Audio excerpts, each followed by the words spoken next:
The year is 1607. British colonists arrive in Jamestown with dreams of gold and riches, as well as to avoid persecution under the crown. The Native American inhabitants welcome the settlers with kindness and hospitality. Quickly, the settlers become accustomed to this lifestyle of the natives, but are soon distracted by their greed and neglect to plant crops that will make their colonies self-sufficient.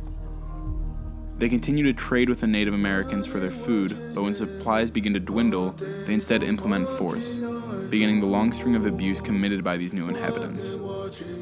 The colonists wanted to survive in a way that would disgrace the Native American way of living with the land rather than living against it. They began growing tobacco as well as other cash crops that required borrowing more and more land from the Native American.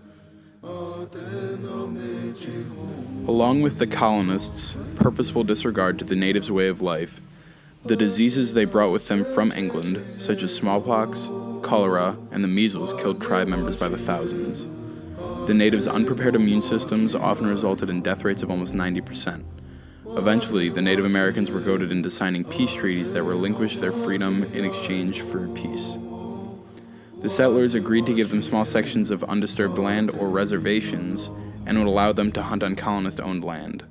Nevertheless, these treaties were rarely enforced, and the colonists continued to take advantage of Native American land and limit their hunting rights. Throughout the next 400 years, the Native Americans and the American settlers were pitted against each other, fighting for tradition as well as land. In the span of 4 centuries, non-Native Americans not only exploited the land, but also the wildlife, driving species like the buffalo of the Great Plains states near the brink of extinction. More recently, roughly the last 50 years or so, Americans have used land designated for wildlife native reserves as spawning grounds for new forms of exploitation of those natives. Most Native American communities are impoverished with very low employment rates.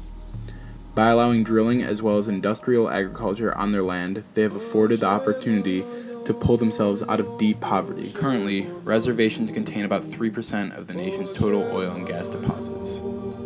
A form of destructive land use called hydraulic fracturing, or fracking, extracts these resources. The practice includes shooting high-powered reagents, such as chlorine and superheated water, into the ground in order to increase pressure. This results in an upwelling of natural gas to the surface, which is then used in commercial settings. However, spills can occur, contaminating groundwater and allowing toxic chemicals to seep in the earth and destroy the soil. The harsh, unlivable land often forces natives to relocate. The most recent abomination to the native people is the Keystone XL pipeline, approved by the U.S. House of Representatives on November 17, 2014. There are 38 tribes that live along its routes, and they are now facing the potential for major devastation to their land, including the extremely vulnerable Black Hill tribe of South Dakota.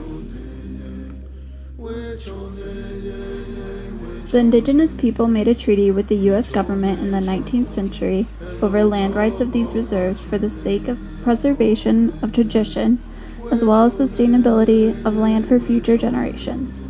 But as most of us know, the respect and preservation of our terrestrial and aquatic resources seem to be less of a priority than exploiting the natural riches of the land.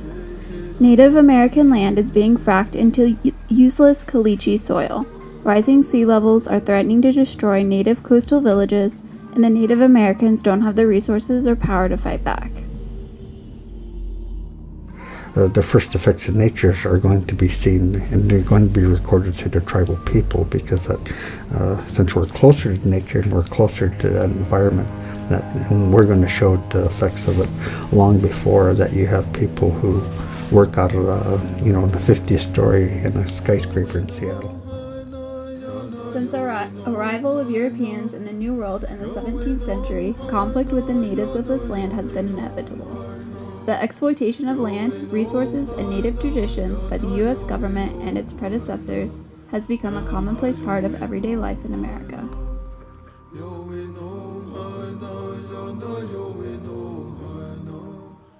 Which your name,